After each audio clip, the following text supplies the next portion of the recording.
Y ese es el problema que se ve a los pacientes oncológicos, ¿no? Que le hacemos mucho daño con el objetivo de eliminar las células tumorales. Si dejan de fumar o beber, disminuye el riesgo, así que nunca es tarde para dejar de fumar y beber.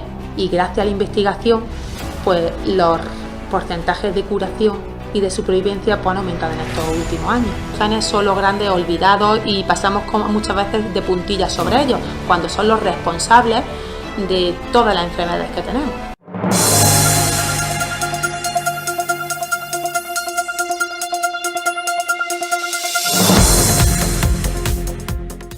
Muy buenas a todos, estamos aquí en una nueva edición de Entrevistas con AMU, ya la quinta, o sea, parece que esto está avanzando rapidísimo.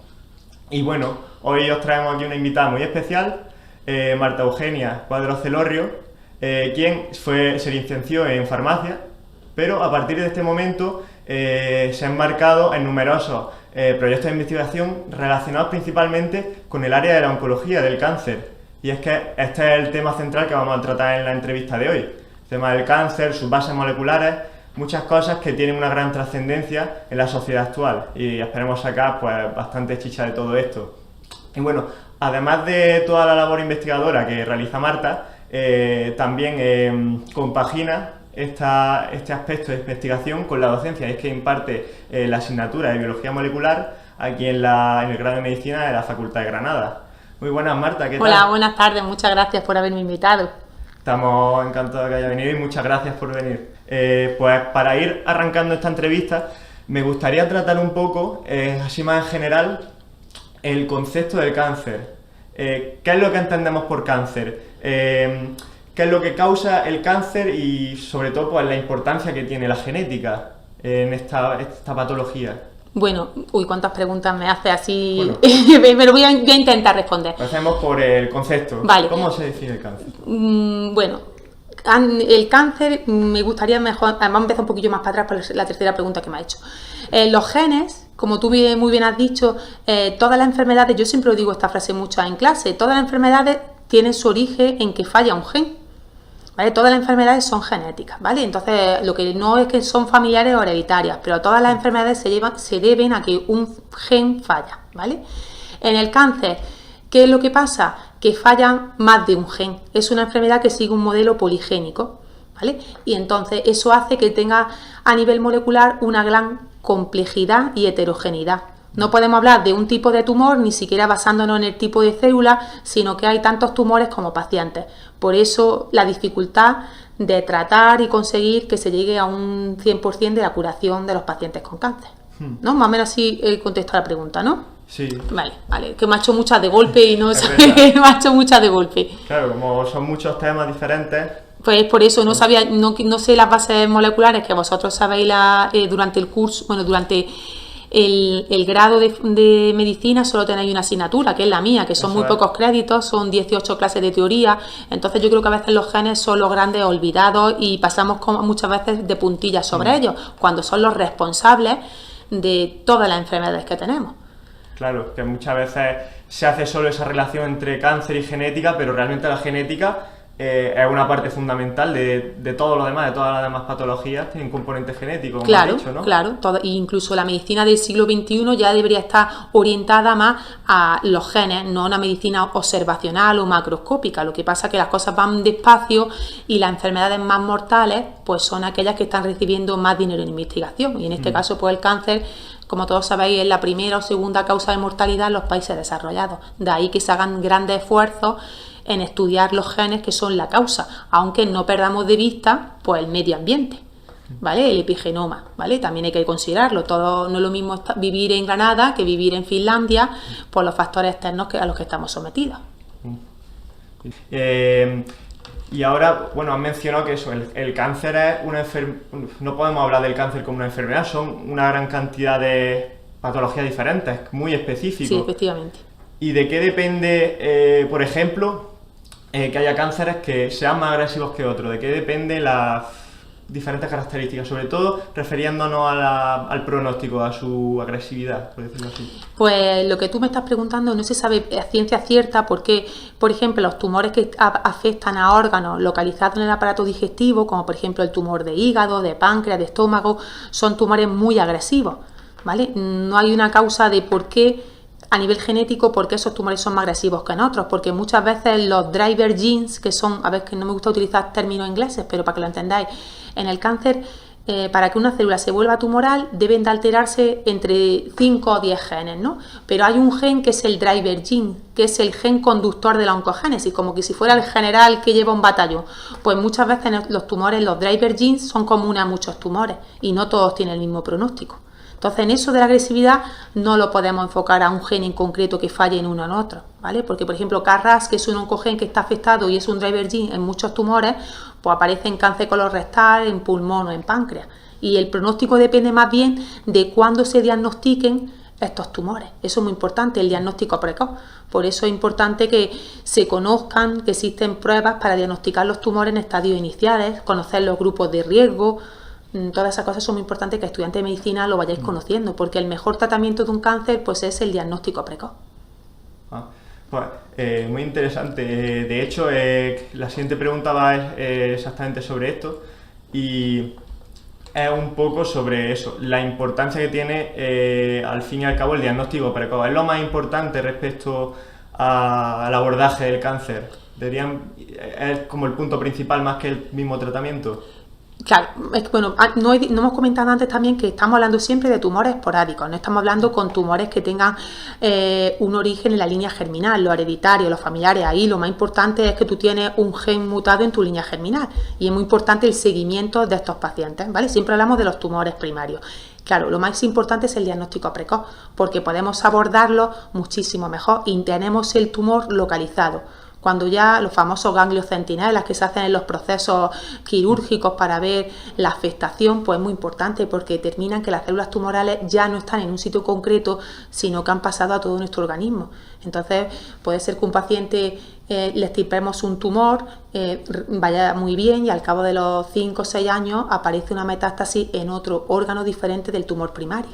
Claro, entonces presentan un pronóstico mucho peor que aquellos pacientes que no tenían esa invasión de los tejidos adyacentes. Esto que ha mencionado el ganglio centinela, ¿podría explicarlo un poco para que si el público general entienda un poco qué son estos términos? Bueno, voy a explicarlo un poco, pero voy a tener como un atrevimiento, ¿no? Porque esto sería como disciplina de los anatomopatólogos, ¿no? Que ellos son los expertos. Entonces a mí muchas veces no me gusta como invadir disciplinas, pero bueno, recientemente, como tengo casos cercanos, ¿no? Como casi todos nosotros de familiares o amigos con cáncer, pues claro, cuando el principal tratamiento de un paciente con cáncer es extirpar pues, las células tumorales, ¿no? Entonces en el proceso de extirpación, que también lo hace un cirujano, no lo hace un biólogo molecular, pues previamente al día de la operación se marcan los ganglios centinelas. Por ejemplo, si tenemos un cáncer de mama, pues los ganglios axilares sería en este el caso. Y durante la operación se extirpan, se toman estos ganglios centinelas que se examinan en anatomía patológica, ¿vale? En función de cómo estén esos ganglios centinelas, el cirujano a su vez pues realiza una intervención más agresiva o no y determina el estadio de esa pieza tumoral. ¿Qué es lo que se estudia en concreto en el ganglio centinela? Lo desconozco, porque es lo que digo, no soy anatomopatóloga, pero sí que es muy importante y nos sirve de control si el tumor ha diseminado en el ganglio centinela. Es decir, yo supongo que se hará una histología, tinciones específicas para ver si hay células tumorales en esos ganglios centinelas. Y es normal obtener más de un ganglio centinela, ¿vale? Y luego se hacen ratios para ver si ha habido o no trasvase, ¿no? de las células tumorales. De luego es un tema complejísimo que claro, es que en el cáncer es un proceso multidisciplinar. Interviene un oncólogo médico, un oncólogo radioterapéutico, el cirujano, el anatomopatólogo y nosotros los biólogos moleculares. Claro, además es muy importante esto de la multidisciplinariedad, ¿no? Que no se aborde solo desde una perspectiva, ya que el cáncer es una patología que abarca muchas áreas, muchos Claro, igual que si el tumor está localizado en el aparato digestivo, pues también el que seguro que lo va a diagnosticar va a ser el especialista en digestivo, que observa algo raro en el paciente que se queja de un dolor a lo mejor estomacal. Por eso es súper importante el abordaje multidisciplinar y en los comités de evaluación de los tumores pues aparecen todas estas especialidades, ¿no? Que se reúnen normalmente de forma semanal en los hospitales y intervienen diferentes especialidades médicas para conseguir el mejor tratamiento de los pacientes. Incluso no tienen por qué intervenir solo médicos, pues por ejemplo, también puede intervenir fisioterapeutas, ¿no? Otras disciplinas, un psicólogo, ¿no? En los casos de síndrome hereditario, de apoyo a los pacientes, pues todo lo que se supone que es la salud de un paciente. Desde luego es eso, completamente un número pues casi indefinido de abordajes diferentes. Claro. Y ahora centrándonos un poco en el aspecto del tratamiento del cáncer en sí, yo creo que de forma popular lo que más se conoce, lo que más extendido está, es el tema de la cirugía oncológica, la radioterapia y la quimioterapia, que generalmente pues son tratamientos que implican pues bastante morbilidad para el paciente.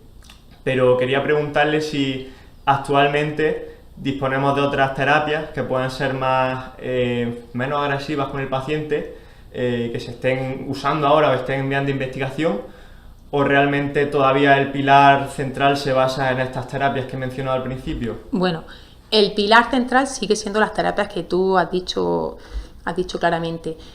Lo que sucede ahora es que la antigua quimioterapia, ¿no? Yo creo que eso lo vimos también en primero de medicina, la quimioterapia básica va orientada a las células que más proliferan. Suelen ser fármacos que actúan en células que tienen una división muy avanzada, ¿no? Entonces no son específicas de las células tumorales. Afectan tanto las células normales como las células tumorales, y ese es el problema que se ve en los pacientes oncológicos, ¿no? Que le hacemos mucho daño con el objetivo de eliminar las células tumorales. La quimioterapia ha avanzado mucho en estos años, por ejemplo, los anticuerpos monoclonales, que son moléculas, fármacos que reconocen a moléculas características o sobreexpresadas, amplificadas en las células tumorales, de tal manera que son más específicas ya de esa célula tumoral y no afectan tanto a las células normales. Pues son los famosos anticuerpos monoclonales que terminan siempre el cetuximab, todo lo que termina en mab, ¿no? Son anticuerpos monoclonales. Y luego tenemos la inmunoterapia, ¿no? Que es lo que hemos estado hablando antes previamente. La inmunoterapia en España sigue siendo un tratamiento que se indica en pacientes que no responde bien a las primeras líneas de tratamiento, es decir, todos los pacientes en España reciben el mismo tratamiento. Las guías de práctica clínica determinan que haya un tratamiento en fase 1, fase 2, fase 3, ¿no? De acuerdo, el paciente va progresando o no en la enfermedad. Entonces, en España, por ejemplo, en el caso de las leucemias linfoblásticas infantiles, que son las que yo trabajo y las que conozco un poco más, pues en los casos en los que el paciente recae de un tratamiento de médula ósea, está indicada, por ejemplo, la terapia con los CAR-T, ¿vale? Para que lo entendáis así a grandes rasgos, al paciente se le saca sus células sanguíneas, se las modifican genéticamente para que sean capaces de reconocer a la célula tumoral y se la inyectamos al paciente. Y están teniendo unas tasas de éxito bajas, pero sí están curando a algunos pacientes. Entonces todavía se están mejorando. El por qué, a lo mejor me lo va a preguntar a continuación, todavía no se saben muchas cosas desde el punto de vista genético. A veces el CAR-T se agota y deja de tener efecto, el paciente se hace resistente, las reacciones adversas son muy fuertes, tiene una neurotoxicidad muy grande, también producen el síndrome de liberación de citoquina. Entonces se está actualmente intentando adaptar estas terapias que son el futuro, porque ya sacar nuevas baterías de fármacos también se están llevando a cabo, ¿no? Nuevos anticuerpos monoclonales, pero la terapia celular es muy importante en casos como la leucemia, en las que no tenemos ya otra herramienta farmacológica o clínica que hacer. Me parece muy interesante, sobre todo este uso por ejemplo, este tratamiento con células CAR-T, que al final es usar nuestro propio cuerpo pues para combatir patologías que produce nuestro propio Claro, cuerpo. porque muchas veces cuando yo era estudiante, e incluso ahora también me lo planteo, y vosotros seguro que lo planteáis, cómo una célula tumoral se está haciendo tumoral y pasa desapercibida a nuestro sistema inmunológico, que estudiamos tan en detalle, que es tan preciso, ¿no? Pues es utilizar nuestras células inmunológicas para atacar al tumor. Entonces, claro, está muy bien pensado. Lo que pasa es que todavía no se ha conseguido poner al punto 100%, pero sí hay muchos casos de éxito, ¿no? Y muchas enfermedades en las que se aplica. Claro, al final es un mecanismo que hemos estado desarrollando durante millones y millones de años, ¿no? Entonces, respecto a esto de las terapias, ¿crees que este enfoque de la inmunoterapia quizás sea el futuro, un pilar en el tratamiento del cáncer? como lo es ahora mismo las terapias que hemos mencionado antes. Hombre, yo creo que las terapias celulares han venido para quedarse, pero van a seguir siendo como tratamientos más tardíos. Primero vamos a intentar curar a los pacientes con los tratamientos que sabemos que han tenido unas tasas de éxito muy buenos, y no todos van a ir, todos los pacientes que no piensen que van a ir a terapia celular, con CAR-T, por ejemplo. Pero sí han venido a quedarse y a rescatar a estos pacientes que ya tienen un pronóstico desfavorable. Pues muy bien. Vale, ahora me gustaría hacerte una pregunta quizá un poco más abstracta. Y es que... bueno, una cosa, es que me has dicho una cosa y no sé qué te iba a decir. Pero claro, siempre nos preguntáis a los investigadores de cáncer si pensábamos, ¿no? Eso, la pregunta que me había hecho anteriormente, si el cáncer se va, ¿no? Tú me has preguntado antes eso. ¿Tú ya crees que el CAR-T va a ser como la panacea para que ya todos los casos de cáncer se puedan curar? Y siempre me preguntáis, ¿cuándo se va a conseguir la tasa de curación 100% del cáncer? Pues es que no existe ese número, no creo que lo podamos nunca conseguir, porque no olvidéis nunca que el cáncer es una enfermedad asociada al envejecimiento, y entonces la población cada vez va a vivir más años y cada vez tenemos más tiempo de acumular daño en nuestras células, y al final, cuando alteremos entre 5 o 10 genes, pues va a aparecer una célula tumoral. Entonces van a aparecer tumores de forma más vamos a tener una incidencia más alta, de forma más recurrente que antes. Incluso ahora estamos sometidos a factores externos que antes no teníamos. Entonces, aunque avancemos en el diagnóstico, la población sigue envejeciendo. Entonces, tasa cero, no creo que lo podamos tener nunca así, tasa cero, pero sí que es verdad que en los últimos 30 años las tasas de curación, por ejemplo, la leucemia linfoblástica aguda infantil, que es la que yo trabajo así más en detalle, han pasado de un 20-30% a un 50-60%, que esos son unos datos bastante considerables. Y en la media de supervivencia de los pacientes con cáncer se estima que está entre el 70-80%. ¿Vale? Son muchos pacientes con cáncer todos los años, pero la mayoría de los tumores se curan, se tratan y se curan, ¿vale? Aunque por desgracia tenemos casos cercanos que no. Pero la tasa de curación 100% pues sería lo que esperamos, pero no creo que se produzca, porque es lo que te estoy diciendo, que es que envejecemos, factores externos, pues hay que jugar con eso. Claro, es algo que al final está asociado al mero hecho de envejecer. Claro. O sea, va con nosotros. Eso es algo bueno. Yo, mi estudiante, siempre, no sé si a vosotros lo dije o no, pero yo siempre digo, de algo hay que morir, o de algo tenemos que enfermar. Hay que elegir cáncer, Alzheimer, Parkinson, infarto, algo nos tiene que tocar. Claro, es verdad. Al final es algo que la muerte va ligada a la vida. Me parece algo que yo creo que pues no se tiene mucha conciencia. Al final esto se piensa en la cura del cáncer, pero claro, ¿cómo va a curar algo que está intrínseco de nosotros, ¿no? Que al final está... Hombre, podríamos conseguir, ojalá, no quiero tampoco ser así pesimista, que los pacientes se volvieran crónicos, no curarlos, pero que no se murieran de cáncer. Es decir, no revertir el proceso oncológico, pero que se volvieran crónicos. Claro, como en muchos procesos ya hay fármacos que el paciente tiene que estar tomando de por vida y se cronifican y no pasa nada.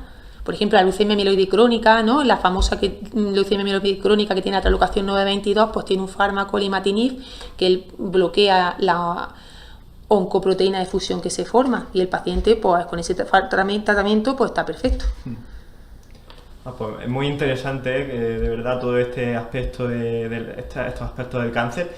Y bueno, ya trayéndolo un poco más al aspecto pues, social, quizás es más concreto, quería preguntarte, centrándome en España, sobre todo cuáles son los cánceres que tienen mayor incidencia y también cuáles son los cánceres que causan mayor mortalidad. Vale, me gusta que me haga esta pregunta, parece que la tenía preparada, y no, que conste que no me has dado ninguna pregunta para que me la preparase, ¿no?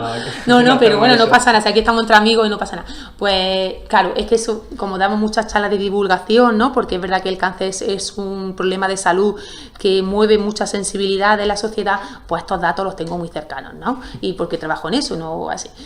Pues bien, los tumores no solo en España, sino a nivel mundial, en los países desarrollados, los más frecuentes, seguro que la gente lo sabe identificar, pues son pulmón, colorecto y mama.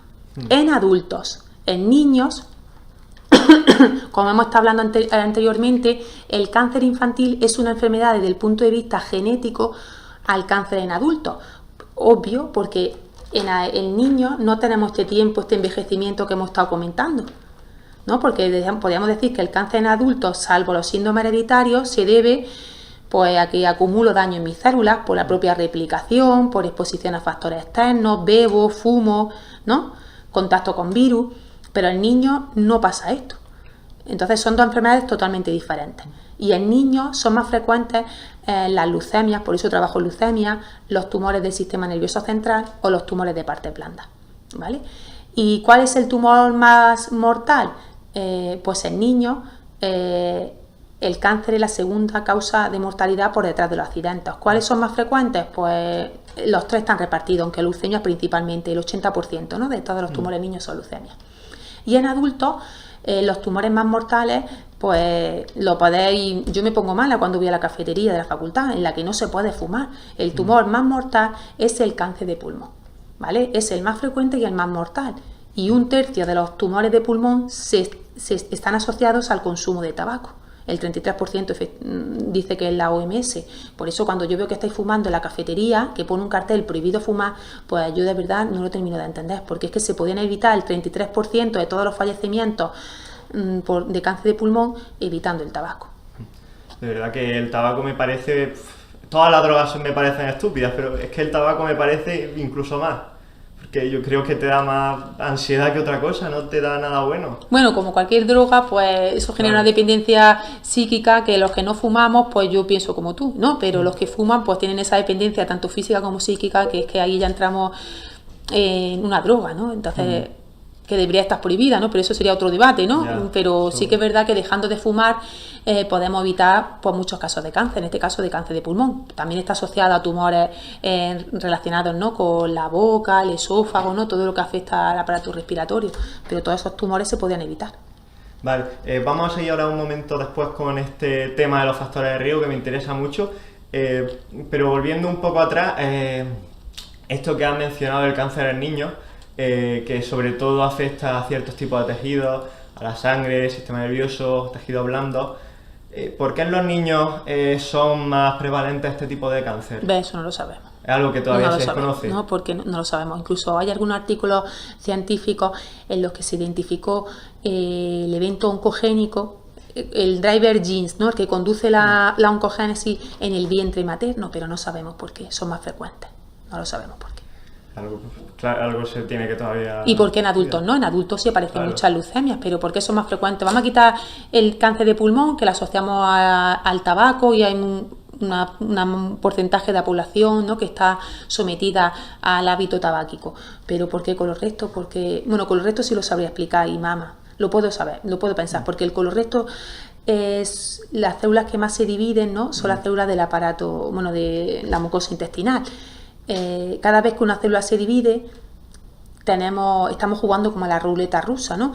Cada vez que una célula se divide, aunque tenemos enzimas, mecanismos de reparación que reparan el ADN, vosotros recordáis que lo veíamos en clase, que las ADN polimerasas tienen una tasa de introducción de error en el ADN, entonces cada vez que una célula se divide puede introducir un daño en el ADN. Hemos dicho que 5 o 7 eventos oncogénicos hacen que una célula se vuelva tumoral. Mientras más veces me divido, más posibilidades tengo de llegar a esos 5 o 7 eventos oncogénicos. Por eso a lo mejor lo podría pensar que el colorectal. Y la mama podría pensar que es un órgano sometido, ¿no? A una estimulación hormonal, ¿no? Los ciclos ováricos ligados al crecimiento de nuestras mamas. Entonces ahí sí lo podría pensar. Pero los niños no lo tengo tan claro. Son hipótesis, pero científicamente no lo hemos demostrado, ¿no? Desde luego un tema que falta un montón de conocimiento, aunque desde luego el conocimiento que tenemos ahora mismo del cáncer es infinitamente superior al que teníamos a lo mejor hace, que te digo yo, 10 años, pero todavía queda mucho todavía. Sí, y muchas veces me preguntáis cosas y yo digo que mientras más estudio, más cosas desconozco. Nosotros, por ejemplo, en el laboratorio que trabajamos con los RNA no codificantes de proteínas. Siempre vemos en clase los RNA codificantes de proteínas, ¿no? Lo que da lugar a ADN, RNA mensajero, proteína. Pero los RNA no codificantes, pues también tienen un papel muy importante en cáncer, están desregulados. Y antes no se le prestaba atención. Entonces, por eso digo que mientras más sabemos, más desconozco de las bases moleculares del cáncer. Sé lo básico, lo que os puedo explicar aquí, pero si luego voy al laboratorio, pues muchas veces aparecen enzimas, funciones celulares que desconozco ahí, RNA circulantes, en base en el RNA mensajeros que se alteran, muchas cosas que cada vez estamos conociendo que antes no sabíamos. Resulta muy paradójico y a la vez irónico este tema de que cada vez que conocemos más hay más cosas que desconocemos. Claro.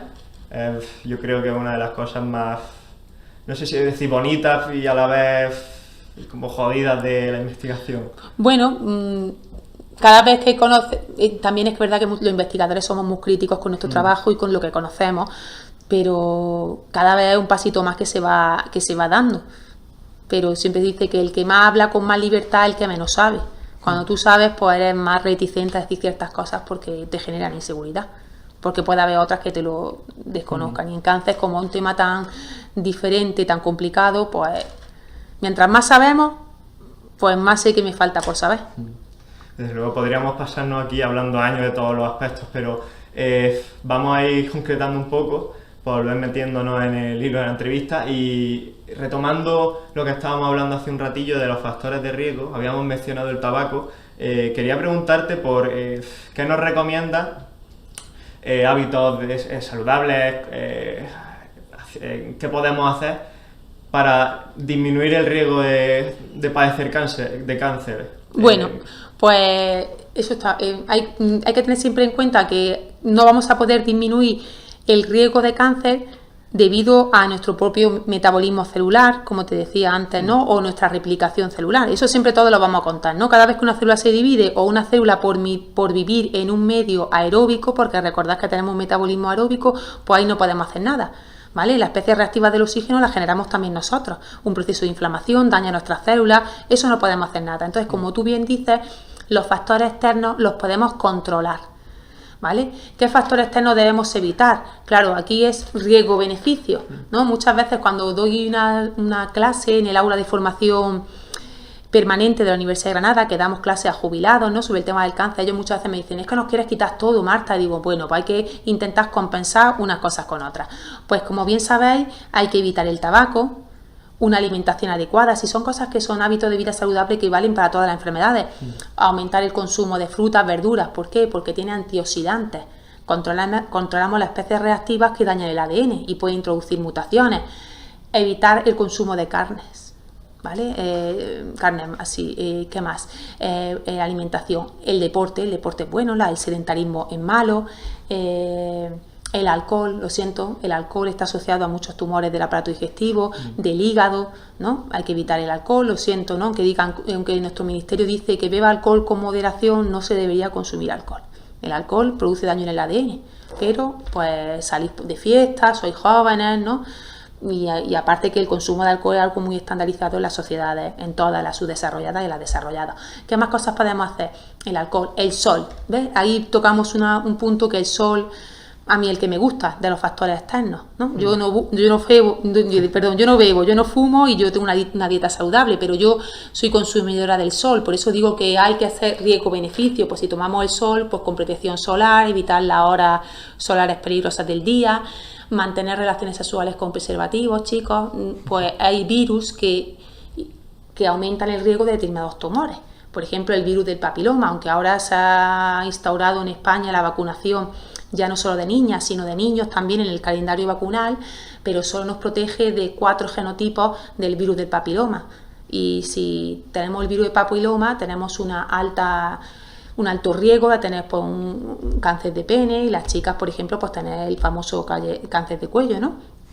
Pues también todas esas cosas haría. ¿Qué más cosas así de factores de riesgo? Esos son los más conocidos, ¿no? Bueno, exposición a otros agentes que sabemos así ya, pero serían más tóxicos y no estamos continuamente expuestos a ellos. Por ejemplo, el tema del ejercicio físico, ¿qué diría de él? ¿Es importante o no está muy correlacionado con el...? Es que en general el ejercicio físico como favorece el que... Es como la pescadilla que se muerde la cola. Si tú tienes una vida saludable en la que tú tienes introducido el deporte, pues no sueles fumar, no sueles beber alcohol, tú sueles tener una dieta una dieta controlada, rica en frutas, verduras, baja en grasa, suele estar relacionado. Pero no hay ningún estudio que diga los deportistas no tienen cáncer. Eso no existe, ¿no? Es por los otros condicionantes que llevan. El estilo de vida al final... correlacionado es lo que importa. Pues muy interesante esto, que es algo que me interesa mucho a mí. Además que estuve preguntándole también a amigos míos que les interesa conocer sobre el cáncer y creo que el tema de... Claro, hombre, tenéis que luego hacer riesgo-beneficio, Claro. ¿no? No dices, bueno, pues es que he fumado, tampoco hay que martirizarse. Y también es verdad que hay estudios que indican que las personas que hayan fumado o bebido, si dejan de fumar o beber, disminuye el riesgo. Así que nunca es tarde para dejar de fumar y beber. Pero nunca tendríamos el riesgo de una persona que no ha fumado o ha bebido. Por eso todo esto es muy importante tenerlo en cuenta, desde luego, aunque no sea algo evitable, sí que podemos... Controlarlo. Sí. Pues siguiendo con la entrevista, ¿qué opinas de que en el grado de medicina del OGR los alumnos solo estén en contacto con lo que es las bases moleculares, con la genética, en una asignatura que es biología molecular, que se imparte en primero y que solo comporta 3 créditos? Que comparado con lo que es el grado global, resulta una minucia. ¿Qué opinas de eso? ¿Crees que se da una educación suficiente en genética en España, sobre todo en carreras así de biosanitaria, que es donde interesa? Pues la verdad que no. La verdad que yo creo que 3 créditos, pero como tú bien dices, clases de teoría son solo 1,75 créditos, pues creo que es una formación deficiente en el campo de la biología molecular para un estudiante del siglo XXI. La verdad que el tema de la biología molecular es un tema muy peliagudo de la especialidad de genética, porque en España, desde que yo empecé a hacer la tesis doctoral en el año 2000, se está intentando sacar adelante una especialidad de genética y no sale adelante, ¿no? Por diferentes problemas, yo creo que principalmente políticos, ¿no? Pero me parece que es una barbaridad, porque como te decía antes, estamos en el siglo XXI y tenemos que tratar las enfermedades desde su origen, y aquí estamos con los genes.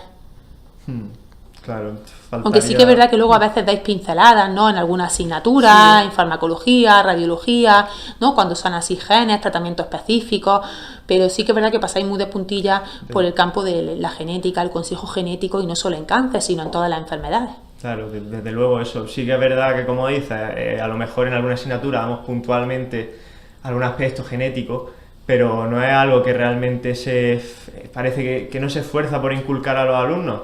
Y es algo que tiene una importancia, yo creo, bastante mayor que la que se le da actualmente. Y ahora, hablando un poco en general de la investigación, ¿qué importancia tiene el que se investigue sobre el cáncer? ¿Qué importancia tiene esto sobre su diagnóstico, el pronóstico y también el tratamiento del cáncer? ¿Por qué es importante la investigación en este campo? Hombre, la investigación en cáncer es línea prioritaria del Sistema Nacional de Salud. El por qué lo hemos comentado anteriormente, porque es una de las principales causas de mortalidad, pues, en nuestro país. Por eso se invierte más dinero en cáncer que en otras enfermedades. Eso, la verdad, que a veces me hace preguntarme determinadas cosas, porque hay enfermedades que conocéis que son las enfermedades raras, que tienen ese nombre por su baja prevalencia, que a veces son las grandes olvidadas de investigación, y aunque afecta a pocas personas, estas personas no tienen mejoría ni en su diagnóstico, ni en su pronóstico, ni en el tratamiento. Entonces ahí veo algunos términos de desigualdad que me hacen plantearme ciertas cosas. En cáncer se investiga mucho porque mucha gente se ve afectada por esta enfermedad, y gracias a la investigación, pues los porcentajes de curación y de supervivencia pues han aumentado en estos últimos años, ¿vale? Lo mismo pasó, por ejemplo, con el SIDA, ¿no? En la década de los 80, la gente fallecía del virus del SIDA, y estos pacientes ya se ha encontrado un tratamiento en el que estos pacientes se vuelven crónicos, no fallecen. Pues estamos luchando porque pase lo mismo con el cáncer, pero eso a veces hace que otras enfermedades pues sean las grandes olvidadas. Entonces a veces a mí, como investigadora, pues me hace pensar si es justo o no es justo, cómo se reparte no el dinero en investigación, pero bueno, se reparte en función de las personas a las que se puede ayudar. O sea, hay que contar que tenemos al final recursos limitados y hay que saber dónde ponerlos. Claro. Y muchas veces pues no se puede ser justo con todo el mundo, no se puede llegar a lo que se gustaría. Claro. Y un poco en el panorama así internacional, ¿cuál es la posición de España en cuanto a la investigación sobre el cáncer? ¿Estamos a la vanguardia o todavía nos queda avanzar para llegar a un punto a igualar a los demás países? ¿Cómo está España? Bueno, en España en investigación va a la cola, ¿no? A pesar de que se ha dicho que se iba a mejorar el dinero destinado a ciencia, pues en España todavía va a la cola. En la famosa ley, la LOSU, ¿no? Que se aprobó el año pasado, aunque todavía no se ha legislado sobre ella, se va a incrementar el dinero dedicado a investigación, pero vamos a la cola de los países desarrollados. A pesar de tener poco dinero disponible para investigar, sí que somos, por ejemplo, Granada, una universidad que está en los rankings internacionales, con el poco dinero que tenemos dedicado a investigación. Creo que somos gente muy trabajadora, buenos investigadores, e intentamos hacer lo que podemos con el poco dinero que tenemos de apoyo a nivel nacional y regional. Vale. Pero no estamos mal. Las grandes potencias en investigación, pues claro, pues Estados Unidos, Inglaterra, Alemania, dedican mucho a la investigación. Y también existe, por ejemplo, Estados Unidos, nosotros estamos intentando copiarlo así, la Universidad de Granada, el mecenazgo, es decir, que gente con algún interés, no interés económico, sino con medios disponibles, inviertan en ciencia a través de donaciones a la Universidad de Granada, que luego repercute en nuestros grupos de investigación. Y eso aquí es algo raro, ¿vale? En cambio, en otros países, como en Estados Unidos, es algo muy normal, ¿no? Que se done dinero a ciencia, ¿no? Pues sí, yo creo que queda claro que todavía falta esforzarnos un poco más en alcanzar los estándares internacionales y que eso que es algo que esperemos que en algún momento realmente nos pongamos a la altura. Claro, y más presupuesto, pues tienen más rentabilidad. Claro. Más personas, pues hacen más que menos. Entonces, pues el dinero es muy importante. Pero en España, con lo poco que se dedica a investigación, pues se hacen muchas cosas. Tenemos investigadores pues de reconocido prestigio. En el tema del cáncer, pues tenemos a Mariano Barbacín, ¿no? Que fue la primera persona que describió un oncógeno en humanos, ¿no? El famoso CARRAS, ¿no? De utilidad clínica. También tenemos a John Massagué en el Lothering Center en Nueva York, que ha hecho estudios sobre las metástasis. Tenemos muy investigadoras muy importantes, ¿no? Yo que sé, María Blasco, la directora del Centro Nacional de Investigación Oncológica, Manel Estella en metilación, pero se hace mucho con poco dinero. Pues muy interesante todo este otro aspecto del cáncer, uno más que estamos viendo en esta entrevista. Y bueno, ahora quería hablar un poco más centrándome en tu carrera personal, en lo que te dedicas actualmente. Y es que tú te licenciaste en farmacia, pero te has acabado dedicando a lo que es el estudio de las bases moleculares del cáncer. ¿Eso por qué fue? ¿Nos puedes contar un poco a qué vino ese cambio de orientación? Bueno, yo soy licenciada en farmacia por la Universidad de Granada y siempre me gustó mucho el laboratorio, ¿no? Pasé por diferentes departamentos, recuerdo físico-química, microbiología, farmacología, yo lo probaba todo, la verdad. Y ya en el último año de carrera, pues me incorporé al departamento de farmacología y me fue entrando el gusanillo así por la investigación. Y cuando terminé la carrera, en los primeros meses, yo recuerdo que era septiembre, ¿no? Pues antiguamente salían ofertas en los periódicos, ¿no? Ya nadie compra el periódico, ¿no? Pero antiguamente se compraba el domingo los periódicos. Hubo una oferta del Centro Nacional de Investigaciones Oncológicas que me llamó la atención porque pretendían crear una RAI que sirviese para la mejoría en el diagnóstico de los pacientes con cáncer. Entonces aunaba como una nueva plataforma, medicamentos con cáncer. Pues apliqué para esa solicitud, tuve la suerte de que me cogieran y entonces pues hice mi tesis doctoral en el Departamento de Genética Humana del Centro Nacional de Investigación Oncológica. Tuve mucha suerte, estuve en los orígenes de este centro, me rodeé de grandes investigadores, como he comentado antes, Manel Esteller, Mariano Barbacín, mi jefe Javier Benítez, y aprendí mucho de genética humana, me encantó. Hice mi tesis doctoral y de ahí pues ya seguí trabajando siempre en cáncer. También nuestra unidad realizaba el Consejo Genético de la Comunidad de Madrid, de los famosos genes BRCA1, BRCA2, los famosos MEN, y entonces me fue picando el gusanillo de la genética, el cáncer y la investigación, y desde entonces hasta ahora. Entonces, ¿consideras que al final te ha beneficiado el intentar tirar por otras cosas que te llamasen la atención, el probar cosas nuevas? ¿Recomendaría al estudiante universitario que se esfuerce por probar otras cosas aparte de lo que está haciendo? Hombre, claro, yo creo que el estudiante debe de sacar su curso, ¿no? Como se dice, ¿no? A realizar su periodo docente dentro de su grado, con las indicaciones que marca el grado, pero todo lo que sea fuera de es súper importante, tanto para la formación personal como la profesional. Y como no sabemos lo que nos va a gustar, a lo que queremos dedicarnos, porque uno no nace sabiendo lo que quiere ser, pues todas las opciones que se nos planteen de realizar estancias formativas, rotaciones, prácticas, pues hay que ver si es realmente lo que nos gusta. ¿Y cómo sabe uno lo que le gusta? Pues probándolo.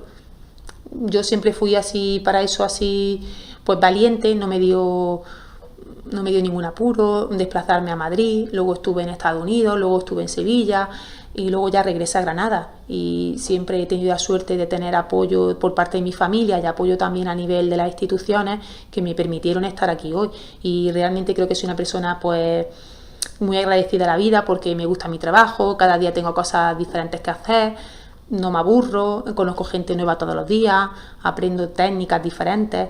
Entonces pues yo creo que sí es importante el no conformarse con las cosas. Muy interesante, sí. Era una perspectiva pues, bastante enriquecedora, ¿no? De transmitir. Y bueno, es eso, centrándonos en lo que estás haciendo ahora mismo, ¿qué líneas de investigación estás siguiendo en estos últimos tiempos? ¿Qué te estás centrando más? Pues en el grupo de investigación del que formo parte, que es Gene Regulation and Cancer, pues trabajo con el doctor Pedro Medina, en el que estudiamos los genes que forman parte del complejo remodelador de la cromatina. Es decir, la cromatina siempre la hemos estudiado en que está condensada o descondensada, y esos procesos son dinámicos y están regulados por genes. Y estos genes están mutados muy frecuentemente en muchos tumores, por ejemplo en cáncer de pulmón o en linfoma. Entonces, principalmente trabajo en esos genes aplicados a pulmón, linfoma y leucemia linfoblástica aguda infantiles, que te comentaba antes, pues que estamos muy interesados en nuestro grupo en estudiar los genes que afectan a las leucemias infantiles principalmente. Entonces eso es lo que hacemos así actualmente, pero es algo dinámico, es decir, hoy me dedico a esto y mañana puede ser que describamos o veamos un gen candidato distinto al que estamos estudiando y nos dedicamos en ese gen. Bueno, muy interesante también tener un poco de perspectiva de eso que estáis haciendo ahora mismo. Y bueno, ya para ir encaminándonos un poco hacia el final de la entrevista, también quería hablar un poco de que está metida en el mundo docente, ¿no? Está dando clase aquí en la facultad. ¿Por qué decidiste dedicarte también a la docencia aparte de la investigación? Bueno, yo siempre desde pequeña pues decía, cuando te preguntan lo típico, ¿no? ¿Qué quieres ser de mayor? Yo quería ser maestra, a mí siempre me ha gustado mucho la docencia y me han gustado mucho los niños. Me dediqué a la investigación y bueno, uno de los grandes problemas que tiene la investigación, aparte de la inversión económica, es cómo los investigadores nos estabilizamos. Conseguimos, para que me entendáis, pues tener un trabajo estable. Una de esas posibilidades la tuve yo obtuve un contrato Juan de la Cierva en el Departamento de Ciencias de la Computación e Inteligencia Artificial de la Universidad de Granada, y posteriormente concursé a una plaza de ayudante doctor en la Facultad de Medicina y entré en la Facultad de Medicina. Desde el inicio de que entré a dar clases en la Facultad de Medicina, pues me cautivó lo que yo ya sabía que me iba a gustar, la docencia. Y he seguido por aquí formándome también, ¿no? También los profesores nos formamos en docencia y siempre he dado prioridad a mis clases frente a cualquier cosa, porque soy investigadora, pero soy profesora de la Universidad de Granada y siempre quiero dar lo mejor a mis estudiantes y que a ellos les guste la biología molecular para que luego la puedan aplicar al futuro. Y entonces realmente pues yo me siento una mujer muy privilegiada por hacer cosas que me gustan. Estoy en contacto con vosotros, con estudiantes, también me enseñáis vosotros cosas nuevas y yo os puedo enseñar lo que hago todos los días en el laboratorio, por lo que me siento una gran privilegiada. Pues sí, realmente yo creo que todavía me acuerdo cuando nos diste clase a nosotros y sí, realmente notaba que había bastante interés, había, no sé si decir pasión, pero sí Hombre, las cosas cuando se hacen se tienen que hacer bien, ¿no? Y hacerlas, como tú dices, pues con pasión, con ganas. Y yo creo que los estudiantes os dais cuenta cuando un profesor se prepara sus clases, le gusta estar con vosotros, quiere motivaros, de los profesores de que, por suerte, tenemos muy poco aquí en la Universidad de Granada, de los profesores que son más pasivos, ¿no? Y entonces yo realmente me gusta mucho lo que hago todos los días. Que también, además, eso promueve, por ejemplo, que los alumnos vayan a... Por lo menos en mi año intento que los alumnos fueran a ver los laboratorios de genio. Sí, lo llevamos haciendo todos los años, una actividad voluntaria en el que yo invito a los estudiantes, si quieren ir al genio, ¿no? El laboratorio lo tenemos en el Centro de Genémica y Oncología, ¿no? Aquí cerquita de la Facultad de Medicina, y siempre lo propongo a mis estudiantes, y para mí también me es gratificante comprobar que vais muchísimos estudiantes, ¿no? Normalmente vais entre unos 60 o 70 estudiantes de forma voluntaria a echar un par de horas conmigo en el laboratorio. Entonces, pues también eso algo es mutuo, ¿no? Vosotros estáis contentos por ir al centro y yo estoy encantada de que os interese la biología molecular y queráis saber, qué es un laboratorio y cómo funciona. ¿Y a ti qué consideras que te ha aportado la docencia en tu vida? No sé, algo así más idealista quizás. ¿Qué te da a ti el enseñar? Yo soy una persona así muy abierta, sociable, y el estar en contacto con vosotros, pues a mí me aporta alegría, me aporta felicidad. A mí me encanta que estoy en la playa en verano y me acercáis y me saludáis con cariño, y pasan los años y me veis por la calle y os acercáis y me decís: Marta, yo me encanta la genética, quiero ser oncóloga. Pues es que es algo gratificante. Entonces a mí la verdad que a nivel personal me aportáis muchísimo los estudiantes. Y creo que soy una afortunada, o cuando estamos en el hospital en circunstancias no deseadas, usted me dio clase, pues es algo que realmente te gusta, sabes que tú le has llegado a alumnos y que alumnos te aprecian. Entonces eso realmente es una suerte que tenemos los profesores frente a otras profesiones que a lo mejor la gente no te demuestra, ¿no?, en lo que tú has sido de importante para ellos. Entonces a mí me aporta a mi estudiante felicidad. La verdad, a mí es que me gusta dar clases, es que a mí yo soy feliz en la Facultad de Medicina. Entonces yo creo que eso es algo que se nota y los estudiantes pues lo veis. Entonces, pues eso es algo muy importante. Y a tu trabajo contenta, motivada, no todo el mundo puede decir lo mismo. Sí, es muy importante eso. Se nota ahí al final la vocación. Y si estás trabajando de lo que te gusta, al final no estás trabajando. Estás como... Efectivamente. Como si una actividad más que haces que te llena tu día a día. Sí. Y bueno, ya para terminar de cerrar esta entrevista, yo creo que ha sido muy interesante desde muchos puntos de vista. Siempre solemos hacer una pregunta, algo así más para pensar, y es que si nos puedes contar qué consejo te hubiera gustado que te dieran cuando eras estudiante universitaria, ahora mismo con tu Lo tengo experiencia. muy claro, porque también soy tutora de movilidad Erasmus aquí en la Facultad de Medicina. Y a mí en mi época sería que no había tanta movilidad, o era el principio de Erasmus. Yo soy ya mayor, ¿no? Yo hice la carrera en el año 95-2000. A mí no me recomendaron hacer una estancia de movilidad. Y yo creo que mi consejo es que aprovechéis el tiempo, se puede estudiar, pero también el conocer mundo es súper importante, porque vais a ser médicos y mientras más cultura general tengáis y más conozcáis, no solo de ciencia, os va a abrir muchas puertas. Entonces mi consejo lo tengo muy claro, que hagáis una movilidad, una estancia de movilidad. Que nos movamos, veamos mundo. Sí. Pues es muy buen consejo, de verdad. Al final es todo lo que sea aportar perspectivas diferentes. Salgáis de vuestras zonas de confort, del cuidado de vuestros padres, de estar en España siempre protegido. Entonces eso es muy bueno, autogestionáis a nivel económico, a nivel de tiempo, a nivel de estudios. Conozcáis gente, otras culturas.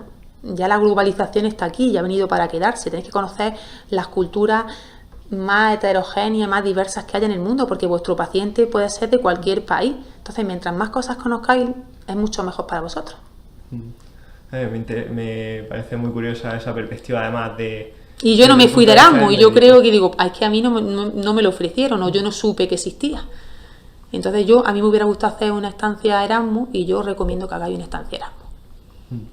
Pues nada, Marta, que esto sería más o menos todo lo que queríamos hablar. Muchas gracias a ti por venir. Creo que ha sido una entrevista muy interesante sobre un tema tan trascendental como es el cáncer, y creo que nos hemos quedado con la idea de que es una idea muy compleja, que es una patología súper heterogénea, que tiene muchas variables, muchos puntos de vista, y que desde luego todavía queda mucho que investigar, mucho que descubrir.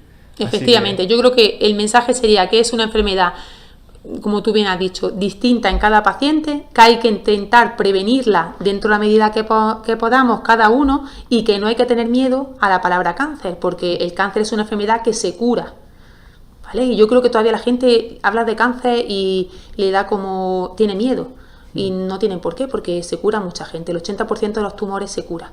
y solo hay que detectarlo en estadios iniciales. Así que invito también a que todos vosotros, aunque sois muy jóvenes, tenéis padres y les recomendéis que se hagan sus pruebas de diagnóstico en el caso que las requieran, por mamografías, colonoscopias, el test de sangre oculta en heces, todas las pruebas que podamos adelantarnos al diagnóstico, pues las recomiendo.